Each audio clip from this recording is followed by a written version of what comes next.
So as Iskai said, my name is Carla Monteroso. I am the Vice President of Programs for Code 2040. Code 2040 is building and supporting a large ecosystem of Black and Latinx technical talent and really trying to foster the conditions in which those folks can thrive in the tech industry. A lot of what we're talking about today and the general hypothesis behind this panel is that there is currently a rupture in recruiting between the tech organization and the talent organization within companies. And that rupture, that brokenness is creating conditions that do not allow for the diversification of teams and frankly don't allow either end to exhibit their expertise at their best level when it comes to recruiting. So I'm incredibly happy to have these two panelists with us. I'm going to have them introduce themselves, where they work, what they do, and their biggest pet peeve when it comes to recruiting and its current structures. Yeah, please. Hello everyone, I'm Pam and I'm a senior career developer at Dev Bootcamp. So we were one of the first immersive coding schools, started back in 2012. And so my work revolves around helping non-traditional candidates find their first roles in tech, and then also talking to some of the top tech companies in the Bay Area about what they look for when they hire and why. So my pet peeve is a pet peeve that I see in our students and alumni, and that is when you go to a career fair or an event and a recruiter responds, we don't hire any X educational pathway. We don't hire any boot camp grads. We don't hire any junior college graduates.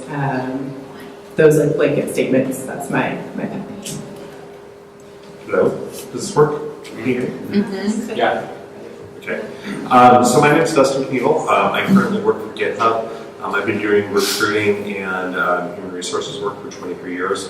I work in both for-profit, nonprofit, and a variety of industries. So financial services, tech, gaming, online advertising, digital media, and healthcare. So I've been around the block a time or two.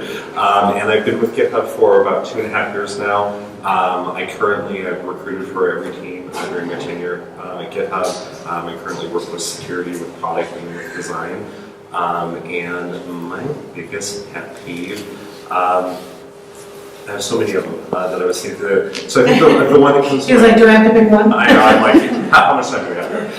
No, I think my biggest pet peeve is that when you're in recruiting and you're internal and you're in-house is that you're always everybody's friend until they like start to get pressure on, hey, we're not filling these positions fast enough, and then all of a sudden you're the reason the business is failing because you can't find the talent fast enough. And I think this will come up later on throughout our discussion, but I think that's one of the big things that interferes with trying to improve. So I think in both of those answers, I think one thing I hear is like, we're definitely not hiring people for competencies, right? We're hiring them because of their background. And the business is deeply invested in doing this as fast as possible. At the same time, what I know is that companies have made pretty public declarations around wanting a diverse workforce, right? And yet, from what I hear, both when the diverse workforce is in front of hiring managers or when people are trying to get in the door, they're not making it through the processes. What structures, what operations, what power dynamics are in play where you have a bunch of well-intentioned people, but the outcome that they're looking for is just not happening? I think that from my experience here at GitHub, I think fortunately GitHub is probably the best companies that I've been involved in recruiting in the sense that we've actually made very public declarations around our support of diversity and inclusion. We also have the commitment of senior management. We've also had buy-in from management along the way. So we're not perfect. We still have some room to improve, but it's also, I think, the environment that I felt most comfortable in that capacity. So my pet peeve, I should clarify, was more prior to GitHub and jobs I had prior to GitHub. Here we've actually had the space to do it.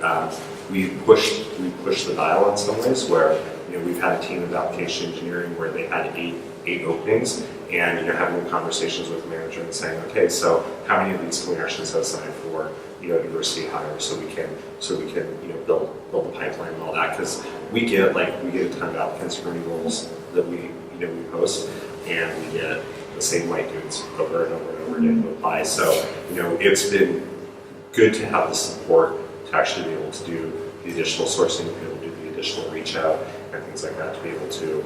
Can I push on you just a little, Justin, just so that I can? So if it's working better there, what do you believe are the structures that are in place? I think that this often gets into a good people, bad people thing, and it sounds to me like it's a bunch of people, a bunch of fallible humans trying their best, and with poor results, right? And so what are the structures then, and the systems that you see in place there that are making it work in ways that you didn't see it work in other places? Once again, I think having the support of leadership has been huge. All of our senior leadership has been extremely vocal and supportive of this. I also think that internally, the work that we've done internally with diversity and inclusion has helped a lot. We are in the process right now of setting up our first round of employee resource groups. So I think being able to have those connections and having those those outlets are really what's helping in that. And I honestly I feel that I've seen here while I've been here at GitHub. I didn't realize when I started 2.5 years ago, I was right on the cusp of us starting all these efforts and initiatives that we're doing. I've never worked in any company, and I've worked in 9 companies, even the companies large as Microsoft, where I felt like there was this genuine commitment to what we're doing right now. Yeah, and so I think what I'm really picking up from that too is that power is a big deal in this, right? If you don't have the organizational authority pushing the initiatives and holding the accountability, then there is actually no shifting of anything. How have you seen that play out, Cam, from the candidate end and the places in which you watched qualified candidates fall out of what people call a pipeline, but increasingly to me looks like just a rainy Sunday? So, yeah. For me, I think what we tend to see is that companies don't really have the capacity yet to determine an excellent candidate based on their velocity. So the system is built to determine who is elite. And what typically is a proxy for being elite is going to a really great school or working at a competitor company that's another big top tech company. And these are all things that are really tied up with privilege. So how can we say our system is built to find people who are elite, which was great, but we need to kind of dismantle a little bit of that. And how can we start to evaluate people in a way that's more accessible and more based on skills and competencies, as you mentioned. And I think the beginning of that is looking at job descriptions, for one. We always kind of joke around about job descriptions where the company is requesting more experience than the technology has existed, which is so common in the area. You're you can't have 6 years of React experience. That's not possible. And it happens. Not invented 2 years ago. Right. This is a brand new technology. And actually, those brand new technologies are great for bootcamp grads because that's actually what we're really good at, is learning something brand new. That's pretty much what that person has done for the last 6 months, is just learn. So yeah, I see it a lot as the velocity of the candidate is really hard for companies to determine. And just to give a specific example of how that plays out. So assuming that a company can say, we actually do believe that 1% or 10% of bootcamp grads are good enough to make it through our process, which is a stretch, right? A lot of companies won't actually make that assumption. They'll just say no one is good enough to meet our technical bar, so we won't interview you. That's more common. But if they do say, okay, this is someone who we're willing to consider, what you'll see is someone who can get maybe 75% of their hiring committee or their hiring group to say yes, and a few people who might say no. And it is the most heartbreaking thing to see someone who has learned for such a short amount of time, right? It's not taking into account the fact that this person is growing so quickly and is going to be at, you know, the Googles and the YouTubes and the Facebook. You know, it's only a matter of time before this candidate gets to that place, and because you know them, you know that that's their journey, but yet this company is unable to see that in the person. I think that is really what we see is the candidates who you know they're going to land there, they don't land there as easy as they should, if that makes sense. It's like you're hoping and praying that this person can find a back door. And I just don't think that it should be that way anymore, you know? One thing I wanted to add to comment on the job descriptions, I think one of the things that has made GitHub and kind of the way we approach recruiting slightly different is that, and this goes back to the whole like concept of the top support.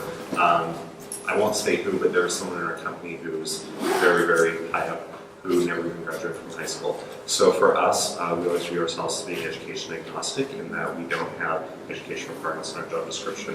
And our founder, anytime you hear our founder, Chris Warnstra, out there talking, people say he's like some of the best, most talented developers are going to be the ones who are self-taught. So we've removed, I mean, when I say that, there's obviously some jobs like on our legal team where you have to have an education requirement attached to it, but for, you know, the bulk of our other jobs, there isn't anything like that. And so I think that is, you know, once again, kind of set us apart from the recruiting standpoint. You know, I think listening to you, one of the things that has become really clear to me over time is that often when people start to talk about inclusion initiatives and diversifying their workforce, we talk about it as an add-on initiative, like now we're going to work on this, versus a change management initiative, which is like from the roots up. And there's this famous like anecdote about Zuck, right? About what Mark Zuckerberg, when they shifted Facebook from being a desktop company to primarily building on mobile, and how he made this big announcement around it, and everyone was like, yeah, we're going to do mobile, and then the next day everyone went back to doing the things that they were doing, and that it wasn't until every single meeting they had to build to mobile, every single conversation had to address those things first, and that there were measures of success that required that change, that happened, right? If you were to wave a magic wand and shift this from being the add-on that it currently is and make it the change management initiative of the innovation revolution, like what would you do? You know, just easy questions. Invent the future. I was going to say, I think that, and once again, I'm going to bring this in the context of what I've experienced at GitHub, in that we now have a point where we have somebody who's in charge of diversity and inclusion in our organization. We're about 700 people. I think what she's doing, the work that she's doing, we folded employee engagement and also employee advocacy under her realm of authority. So I think that is unique for a company of our size, about 700 people. I've seen it in larger organizations, but not something around our size. I think another thing that we've done that is, I'm honestly not aware of anyone else who's doing this, is that we tie everything we're doing around diversity and inclusion to our core value of quality. And they're the guys that we want anyone who comes to work at GitHub to feel that they're supported and they can do the best work they can possibly do. We actually have a portion of... Could you move the microphone? Yeah, sure. How's that? Oh, much better. Oh, sorry. Start again. Okay, sorry. Okay, so we have a person who's in charge of diversity and inclusion. What she is doing with diversity and inclusion and what's folded under that umbrella is also employee engagement and employee advocacy, which I think is rare for a company of our size of being 700 people. The other thing that we've done to really kind of cement this into the organization is we've tied this into our core value of quality. So our core value of quality under the guise that we want anyone who comes to work at GitHub to feel that they're supported and they can do the best work that they possibly can do. We actually, about 2 years ago, started a discussion around diversity and inclusion in all of our final round interviews with candidates. So we have interview questions that are more IC level, and then also interview questions that are geared towards management specifically. So we kind of build that into, so anyone who goes through an interview process and gets to the final round, they know that this is a priority of ours. So that's what we're doing, and in answer to your question, why I want to provide that context is that I think we need more organizations who are believing that this is a priority earlier on rather than later on. Because I talk to a lot of individuals who they're like, oh, well, I work for a company of 25 people. This isn't something that we've really ever talked about before. We need to have these conversations earlier on, and it needs to be something that's important when the companies come together. And I think it's important to know for the people in this room, just because of the positions that you fill, like the forecast from the Department of Labor is that by 2020, 70% of all technical roles will be unfilled, right? So, like, can you imagine what it looks like for America to have a 70% deficiency in its technical roles? It makes us less safe, less creative, less competitive in a globalized world. So this isn't just about like a nice initiative, it's about the weathering of a changing and shifting economy, right? And I think often when we get into these conversations, folks get real like zero-sum game about this. We're like, oh, if we bring in all these other people, does that mean like white dudes can't have jobs? Or like, does, you know, there is a lot of fear that gets built into it, but I think that conversation is not the same conversation as like, we do not have a long-term strategy for filling the technical development of a country, much less a company. And so how do we start to shift proactively to do that? And it makes sense that tech's in the middle of that, right? It's a very young industry. It has, like companies like PricewaterhouseCoopers or Deloitte or a lot of the finance companies have a lot of these plans in place because they see 50, 100 years down the line and want to be in business and are making plans in that lens. But often when our companies are 1 to 2 to 10 years old, we're not used to long-term planning in that way, right? So it is about really starting to think about talent acquisition as a long-term game play in a market that is shifting very frequently. I think your question gives us permission to dream. So I'm going to take that and expand outside of my company. I think the future that I want to inhabit allows, and talk about power dynamics, allows, I hesitate to say everyone, but anyone who wants to learn a technical role, the ability to try it and the job offer to practice it, right? And how I think that plays out in terms of like power dynamics now and how it might look different in the future is like I get a lot of questions about, should I reach out to the recruiter or should I reach out to the hiring manager or the engineer? And I always say, you should reach out to the engineers because they're ultimately the ones who are going to say yes to you and they're going to get you the job. A recruiter is going to be your greatest ally. They're going to help you see what the process might look like, what the stages are, that kind of thing. But ultimately, right now, the way that we have these systems set up, a recruiter is not the person who's going to say, yes, we're hiring this person right now. And I think we can inhabit a future where recruiters also have enough technical skills to make these decisions end to end. And so that's kind of where I'm headed with my own personal growth too, is I don't want to be in a power dynamic where I can't say for certain why these engineering cultures and things that we kind of propagate without really thinking. Like I want to be empowered enough to say that's incorrect actually, this can be better. And I think that if we want to address these power dynamics at the root, part of it is going to be that we have to kind of get into engineering ourselves, which is hard. You have to like walk the talk. And I've been talking about this stuff for 2 years and have now just started learning to code, and it's very hard, but it's also like necessary. So.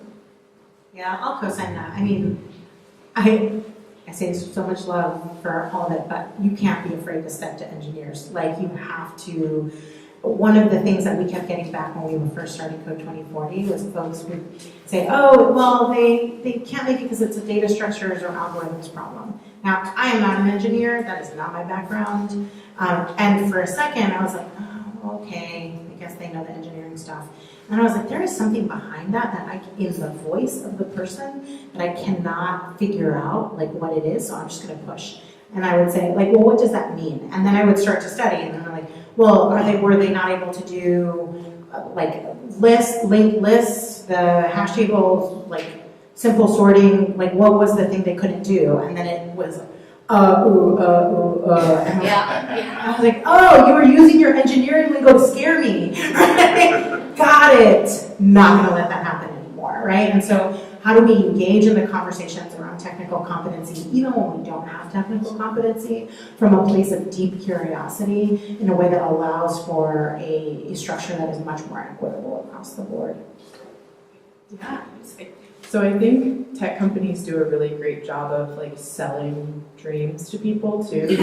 We've done an incredible job as an industry of saying like, this is what the future of work can look like, and we want everyone on our software, and our like what we're doing revolutionizes any industry. But what we don't say is that anyone can build software.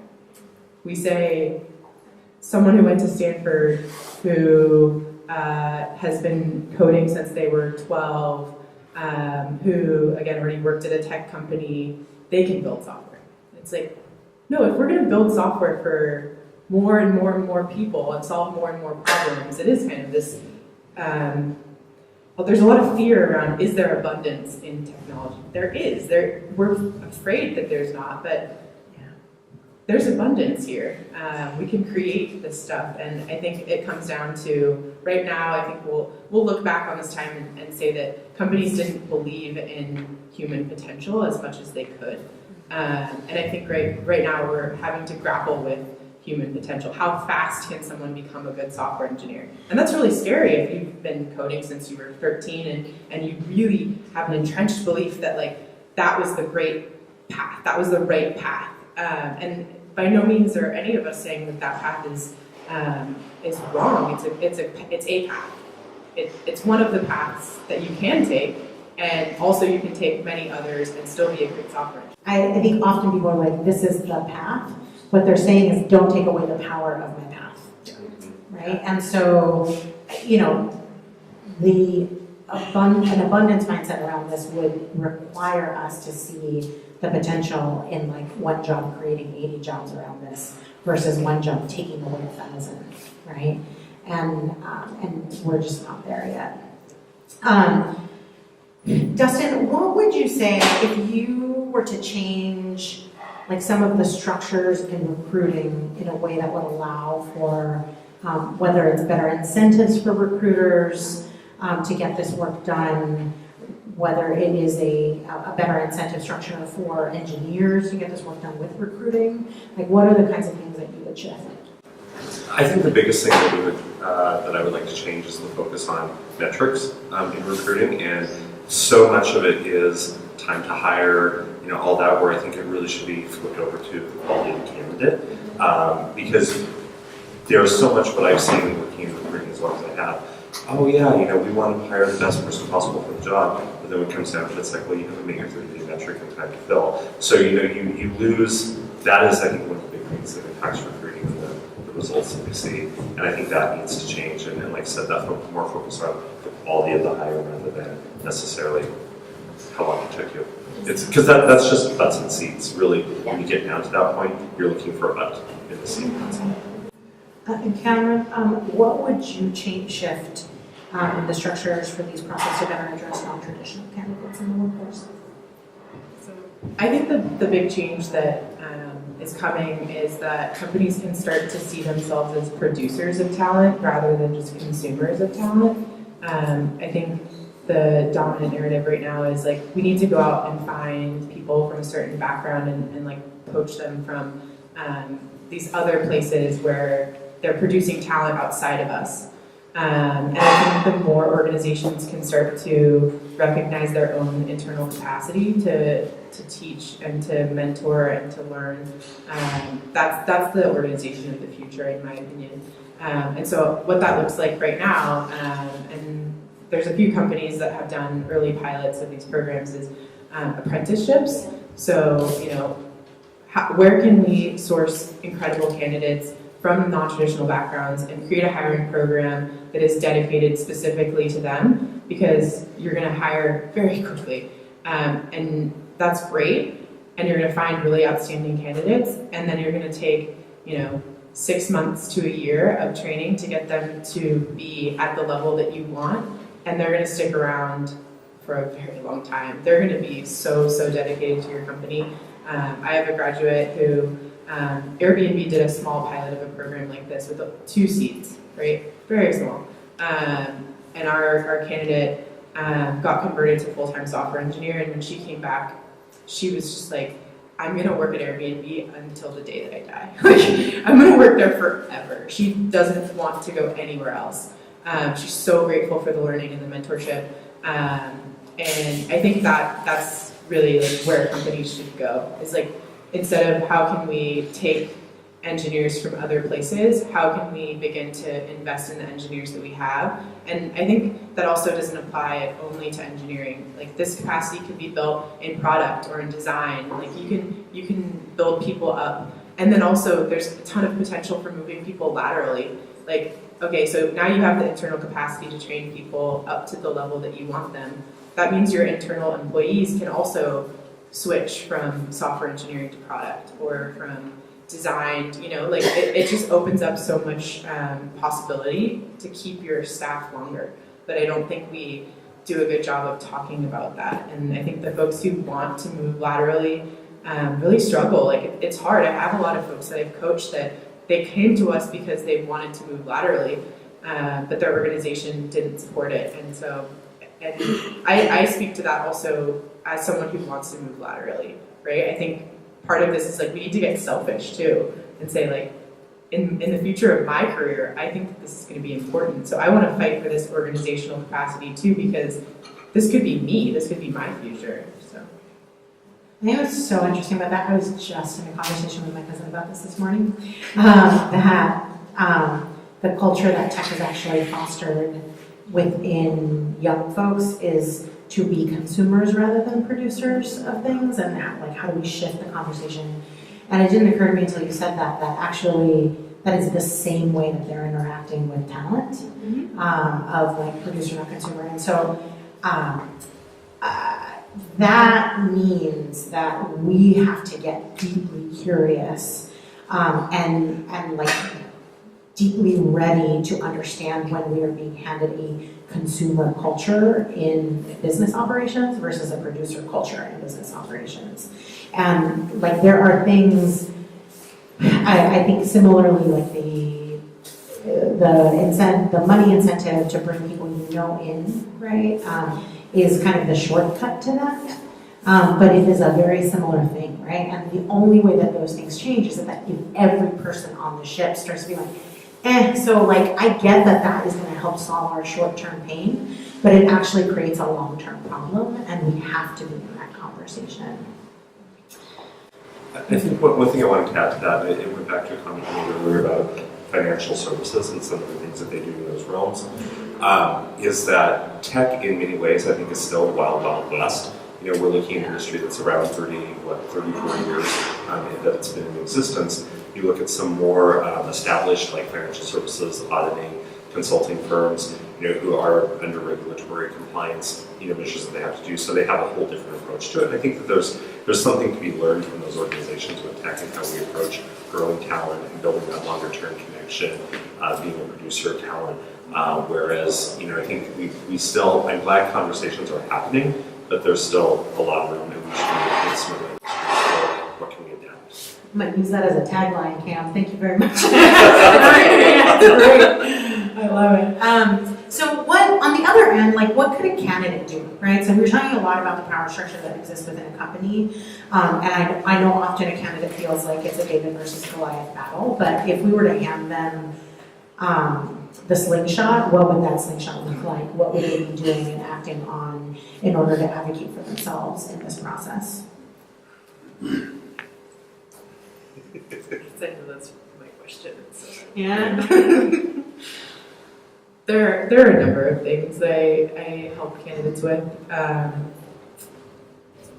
it's this David and Goliath battle. I think part of the next era of the work that I do is going to be empowering our candidates with this type of language. when you're switching careers and you're learning software and you're entering the tech industry, it's really hard to believe that you can have a really thoughtful conversation with someone in talent management at a tech company about an apprenticeship or about, where might I fit.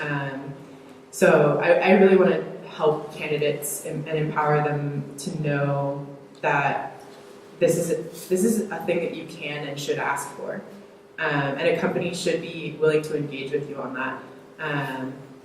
I'll remove identifying details, but I was at a job fair where I knew that a company had an apprenticeship, and it was an inclusion career fair, and the folks who were at the booth didn't know what the apprenticeship was, and also kind of like responded with like, we're not going to help you with that. I don't know, that's like someone's pet project. And I think candidates internalize that as something's wrong with me too frequently. And I whenever I'm talking to candidates, I try to empower them to understand that they're part of a larger system, and that a lot of these things that happen that are really unfortunate and make them feel really bad about themselves are not at all related to who they are or their potential. So part of it is like being very, very clear with candidates about like where we're at in the tech industry right now, and the fact that this is like a full-blown identity crisis, in my opinion, like the things that have happened in the industry lately.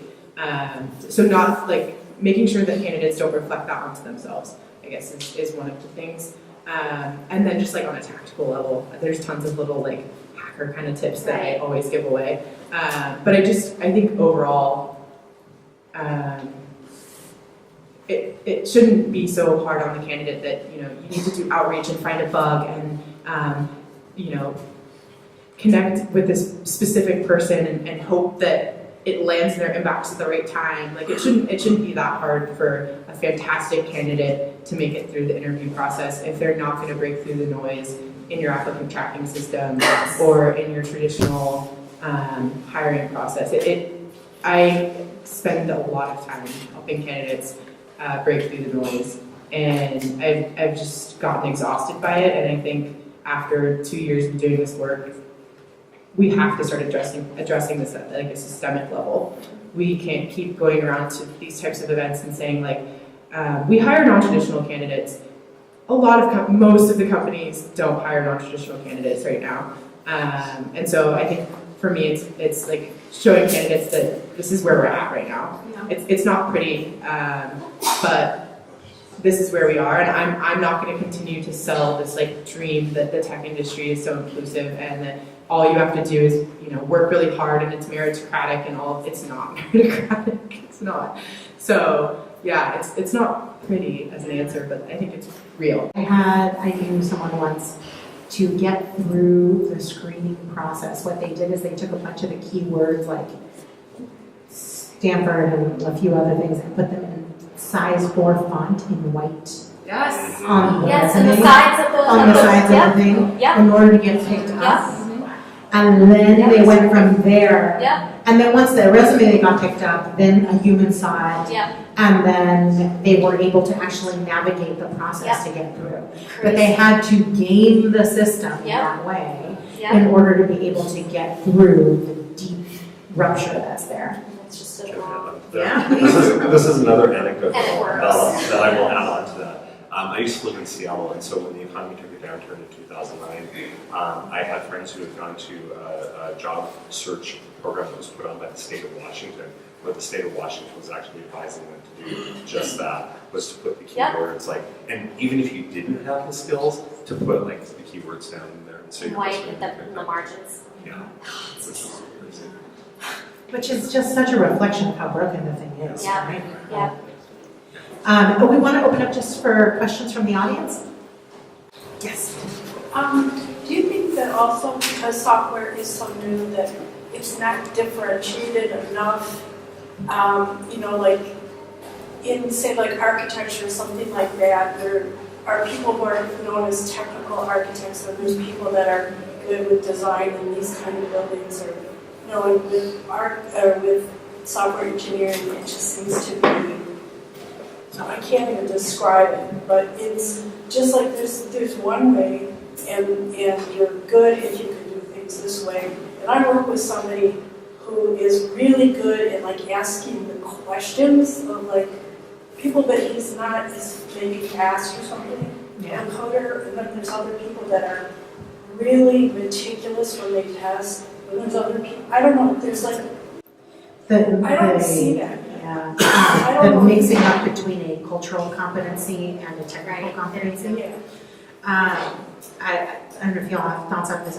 We did something called the Tech Justice League at Code 2040, where we put together 9 senior engineers from 9 different companies to have a conversation about. At first, I thought it was like, how do we test?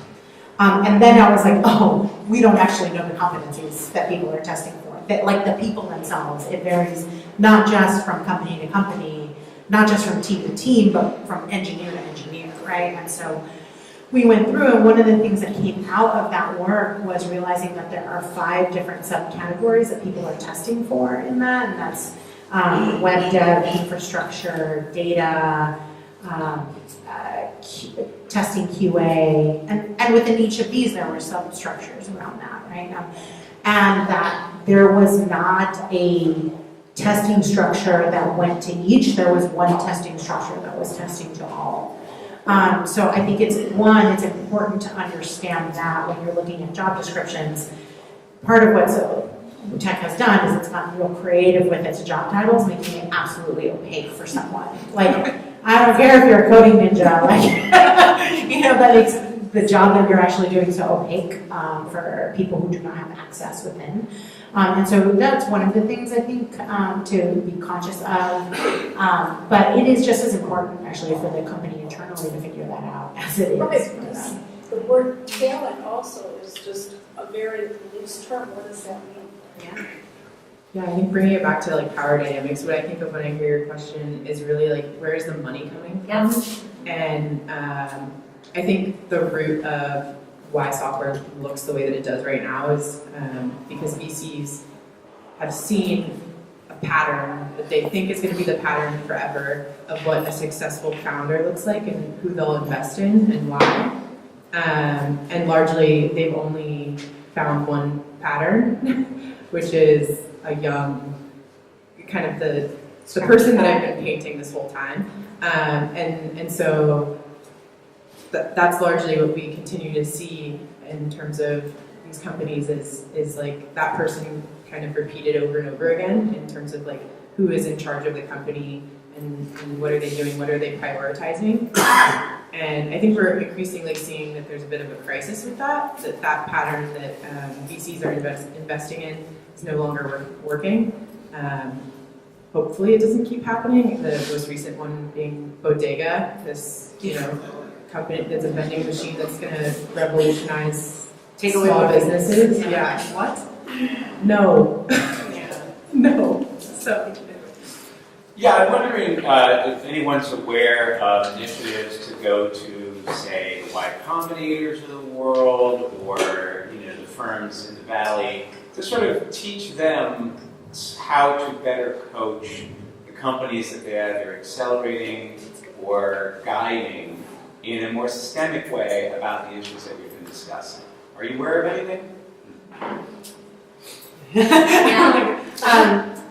I'm aware of a couple of things. I think TripleByte has been doing a lot of work on this around like what is the screening and Well, how they're the are blind screen. Yeah, right? they're the blind screen. Right? But that doesn't help But Y that isn't- Combinator Yeah. say, okay, you're going to grow a company. Yeah. Here's the things, like to your point, you're like, oh, GitHub is a 700-person company, and we're doing things that Microsoft or JP Morgan might do, but how do you get the startup to think about that? Because like cultures are hard to change. Yeah. So you can start when the company starts with this is important and here are metrics and here's how to do it, just like we teach them how to do finance, performance.